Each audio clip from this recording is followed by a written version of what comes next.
Il faudrait aussi qu'on s'intéresse, j'ai posé la question tantôt, puis je n'ai pas réussi à avoir une réponse intéressante, Madame la Présidente.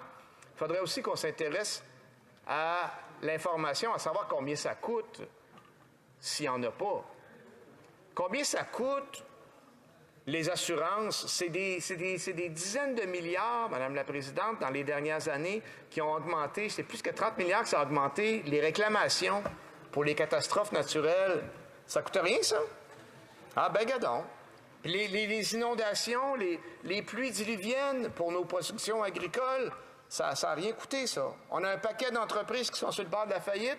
Madame la Présidente, je recevais cette semaine une délégation de producteurs maraîchers qui m'expliquait, les producteurs de fraises et framboises du Québec, qui me disaient que des dizaines de membres leur avaient annoncé qu'ils n'étaient pas dans la production cette année. Zéro. Parce qu'ils ont trop perdu l'an dernier, puis les programmes du gouvernement ne sont pas efficaces. Puis là, ils se disent, les changements climatiques, c'est pas parti pour arrêter, parce qu'il y a une bande de champions qui se promettent d'enlever les mesures qui peuvent permettre d'atténuer ces changements climatiques-là, Madame la Présidente. C'est assez ahurissant. Cette même bande de champions, Madame la Présidente, comporte quand même un bon nombre d'élus au Québec qui passent, ça c'est ce qui me sidère le plus, qui acceptent de faire 9,5 interventions sur 10 sur des mesures qui ne s'appliquent pas chez eux. Moi, depuis un an, je vois des députés du Québec qui se lèvent puis qui déchirent la chemise. Le méchant gouvernement fédéral, la taxe carbone, notre Québec, nos producteurs agricoles, ils souffrent. Ça ne s'applique pas au Québec.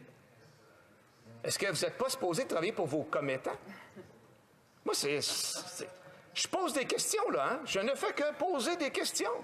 Puis, admettons que la taxe carbone soit retirée au niveau fédéral. Je suis en train de faire un discours, le collègue se lèvera pour poser des questions, si ça y tente tantôt. Ça va me faire plaisir de lui répondre.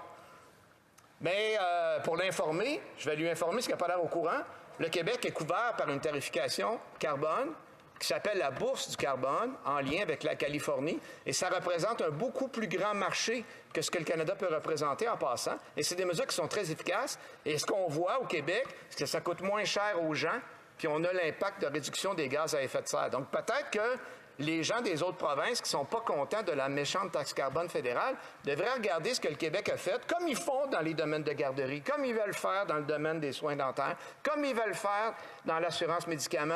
Regardez ce que le Québec fait, là. Depuis 2014, on est en avance encore là-dessus, Madame la Présidente.